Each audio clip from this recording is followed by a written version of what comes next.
बहुत बड़ी खबर आ रही है मुस्लिम देश से। पाकिस्तान को एक और बड़ा झटका लगा है। मुस्लिम देश एक एक करके पाकिस्तान का साथ छोड़ रहे हैं। कतर ने भी आतंकी पाकिस्तान से किनारा कर लिया है। कतर के आमिर से पीएम मोदी ने फोन पर बातचीत की है।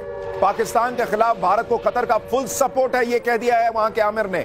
आतंक को खत्म करने में कतर पीएम मोदी के साथ खड़ा है। आप सोचिए, जो मैं आपसे कह रहा था कि नरेंद्र मोदी फाइनल एक्शन और बहुत बड़े एक्शन के पहले हर एक तैयारी कंप्लीट कर रहे हैं। जैसे आप बहुत बड़े एग्जाम के लिए जाते हैं, आप सारी चीज चेक करते हैं कि मैंने ये चैप्टर पूरा पढ़ लिया कि नहीं, ये नोट्स देख लिए कि नहीं, वो रिवीजन कर लिया कि नहीं, मेरा कॉपी पेन सब सही जगह है कि नहीं, सारी चीजें, आई कार्ड सही जगह है कि नहीं। नरेंद्र मोदी इस वक्त यही कर रहे हैं। पाकिस्तान को बहुत बुरी तरह ठोकने के पहले एक एक दरवाजा चुन चुन के बंद कर रहे हैं जहां से पाकिस्तान निकलने का प्रयास करेगा।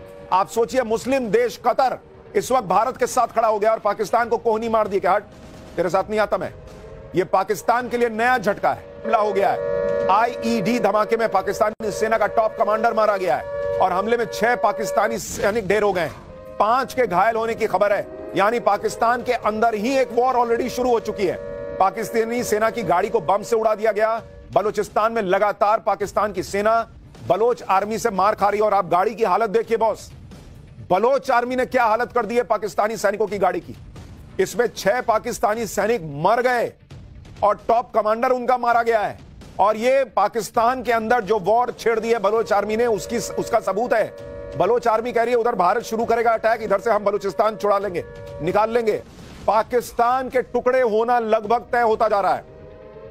पाकिस्तान में मचे हड़कंप से जुड़ी एक और बड़ी खबर आपको बताऊं। पाकिस्तान के प्रधानमंत्री शहबाज शरीफ आईएसआई हेडक्वार्टर गए हैं। शहबाज शरीफ ने पाकिस्तान की तैयारियों का जायजा लिया है। भारत के हमले की स्थिति में क्या तैयारी है भाई, उन्होंने पूछा कि जरा दिखाओ भाई आईएसआई वाले भाई, तुम लोगों के पास क्या खबर है, भारत क्या कर रहा है, कुछ तो बताओ। हम तो बाहर बहुत रोना रो लिए कि अभी होगा, तभी होगा, ये होगा, वो होगा। आईएसआई क्या किए बैठे हो तुम। पाकिस्तान में आप सोचिए किस लेवल का हड़कंप मचा है कि खुद प्रधानमंत्री शहबाज शरीफ को आईएसआई के हेडक्वार्टर जाकर रिपोर्ट लेनी पड़ रही है कि भाई बता तो दो कि भारत में के हमले में हम जिंदा बचेंगे या नहीं। मोदी क्या करने जा रहे हैं, कोई खबर है क्या तुम्हारे पास? खुफिया एजेंसी हो, कोई खुफिया जानकारी है क्या तुम्हारे पास?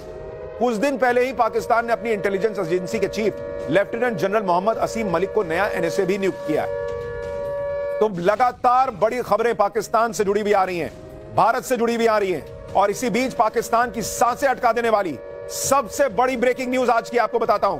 पाकिस्तान बॉर्डर पर राफेल गरजने वाला है। बॉर्डर के पास 2 दिन एयरफोर्स का युद्धाभ्यास चलेगा। नरेंद्र मोदी ने ग्रीन सिग्नल दे दिया है।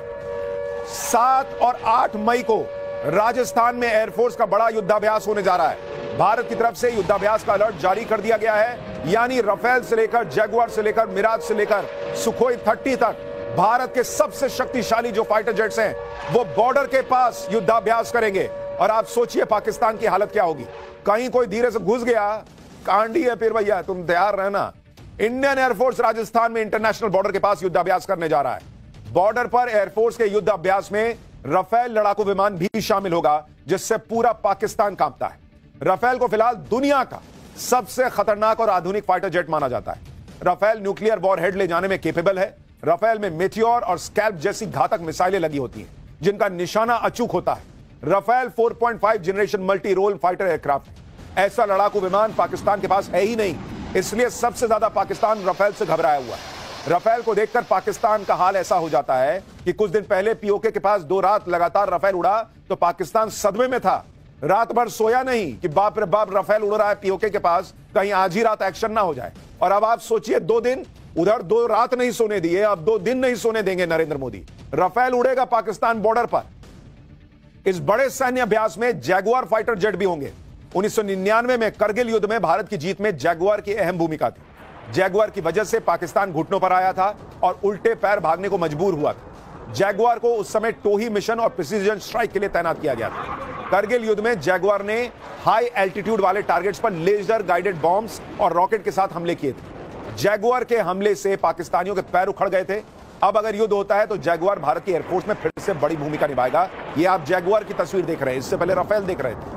अभी पाकिस्तान को और बुखार छूटेगा उसका, क्योंकि सिर्फ जैगुआर और राफेल नहीं है, कल वहां पर मिराज की गूंज भी सुनाई देगी। बॉर्डर पर इस सैन्य अभ्यास में वायुसेना का मिराज 2000 भी दम दिखाएगा। ये देखिए मिराज, मिराज 2000 आसमान में सीधी लड़ाई और सटीक जमीनी हमलों के लिए जाना जाता है। यह हवा से हवा में चलने वाली मिसाइल से लैस होता है। इसमें लेजर गाइडेड बॉम्ब होते हैं जो पूरे पाकिस्तान में कहीं भी सटीक निशाना लगा सकते हैं। मिराज 2000 का इस्तेमाल कई देशों की वायुसेना करती है। फ्रांस की वायुसेना इसका इस्तेमाल करती है। यूक्रेन युद्ध में मिराज 2000 इस्तेमाल हो रहे हैं और इस लड़ाकू विमान को न्यूक्लियर हथियार ले जाने के लिए डिजाइन किया गया। मिराज 2000 का तो नाम सुनकर पाकिस्तान धुआं धुआं हो जाएगा। बालाकोट एयर स्ट्राइक में मिराज 2000 ही पाकिस्तान में घुसे थे। मिराज 2000 को भारत सटीक हमलों के लिए इस्तेमाल करता है। करगिल युद्ध में मिराज 2000 ने पाकिस्तान को धूल चटा दी थी। 2015 में भारत ने मिराज 2015 को अपग्रेड करके ज्यादा ताकतवर बना लिया था। और मिराज के साथ साथ अब तो राफेल भी है भाई। राफेल के साथ भारत का सुखोई 30 MKI भी बॉर्डर पर अपनी ताकत दिखाएगा कल। सुखोई 30 MKI लड़ाकू विमान दुनिया के सबसे घातक लड़ाकू विमानों में से एक है। अब देखिए सुखोई की ताकत, जो हवा से सतह पर मार करती है।